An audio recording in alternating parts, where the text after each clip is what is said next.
Allô, je voulais vous montrer comment je procède pour faire mes tenons depuis quelque temps. Ça fonctionne très bien. J'avais envie de vous le partager avec vous. Pour mon exemple, j'ai pris un morceau de pain qui traînait dans mon atelier. C'est du pain blanc, c'est score, tout ce qu'il y a de plus banal. Là. J'ai même pas pris la peine de le couper carré. C'était juste dans le but de la démonstration. J'utilise ici une gauge que je viens de m'acheter. Je suis pas très habitué avec.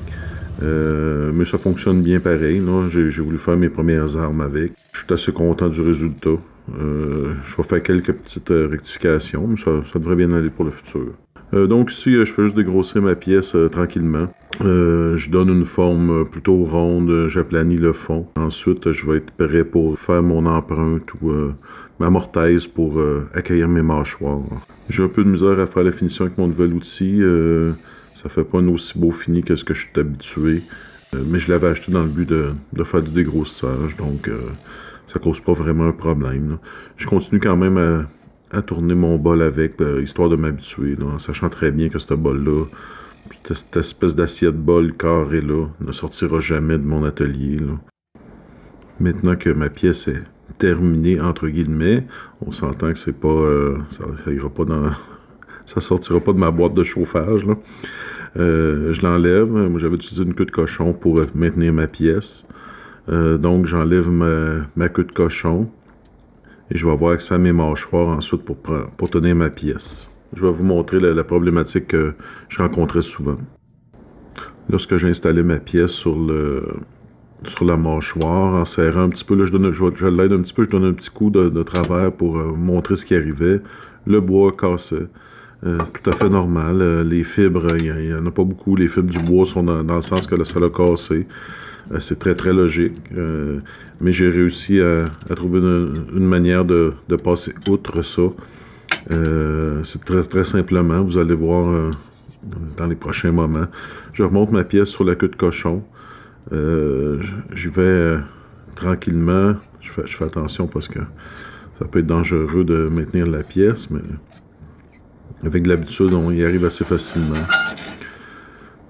Donc, je vais retourner rapidement ma pièce pour avoir la forme originale. Ensuite, je vais retourner une empreinte, la même chose, une empreinte ou une mortaise, comme vous voulez, pour accueillir mes mâchoires. Le même principe, sauf avec une petite variante. Comme là, je fais juste retravailler un petit peu le bol. Je renlève toutes les marques de mon ancienne empreinte. Ici, je fais comme tout à l'heure, je refais une empreinte. Lorsque je fais l'extérieur de la base de mon bol, j'y vais à peu près à la moitié de la profondeur de l'empreinte que j'ai faite pour accueillir mes mâchoires. J'enlève un peu de matière autour du pied de mon futur bol. Ici, je vais en enlever en donnant la forme pratiquement finale. J'essaie de pas trop enlever parce que j'ai pas beaucoup de matière. Comme je disais, là, ça fait quand même 2 empreintes que je fais. Puis j'ai une queue de cochon de l'autre côté. Puis c'est juste du 6 quarts, mais ça va être bien correct. J'utilise mon scraper pour finaliser mon empreinte. Ma mortaise qui va servir pour accueillir mes mâchoires. Depuis que j'ai donné la forme de M. Raffan, le grand tourneur Richard Raffan, j'adore utiliser mon scraper pour faire ce genre de job-là. Je finalise ma pièce, le dessous de mon bol assiette carrée. On voit ici que j'ai de la misère, la caméra est dans mes jambes. Là. Je peux pas avoir exactement l'angle que je voulais, mais c'est pas grave. Regarde, je vais faire avec, il n'y a pas de problème. J'ai juste fait un petit changement, puis ça va être bien correct. Je travaille tranquillement. Ma gauche, elle vient d'être affûtée, fait que ça va quand même bien.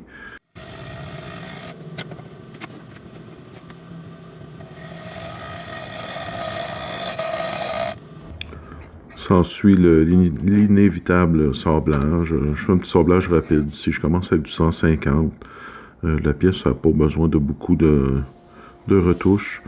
Puis je sais très bien que c'est ça, il n'y aura même pas de finition qui va aller sur cette pièce-là. C'était vraiment dans le but de vous montrer ma procédure. Fait que je fais un petit sablage rapide. Ensuite, je vais utiliser un 220 pour finaliser pour me donner bonne conscience. Je peux maintenant retirer la pièce de ma queue de cochon. Je vais enlever ma queue de cochon par la suite et je vais avoir accès à mes mâchoires pour la suite du bol. En utilisant la mâchoire, je mets quand même assez de pression. Je n'en mets pas énormément parce que ça reste du pain et ça va marquer. Mais je n'en mets quand même assez pour que ça soit bien tenu. Là. Vous allez voir, je vais travailler la pièce assez abruptement. Je vais y en demander pas mal. Vous allez voir que tout va bien tenir, ça ne brisera pas. J'enlève la matière rapidement. J'en demande beaucoup parce que je veux montrer que la pièce est fermement tenue. Habituellement, j'ai arrêté un peu moins agressivement. Mais ça a très bien tenu, tout a bien fonctionné. Je faisais confiance à ma mortaise. Là, je fais un petit sablage. Je commence avec du 120. Il n'y avait pas grand-chose à retirer. Là. La finition était quand même belle. Il n'y avait pas eu trop de vibrations en travaillant de ce côté-là. Après avoir fait du 220, je finis à la main, dans le sens du grain du bois, pour enlever le plus de marques possible.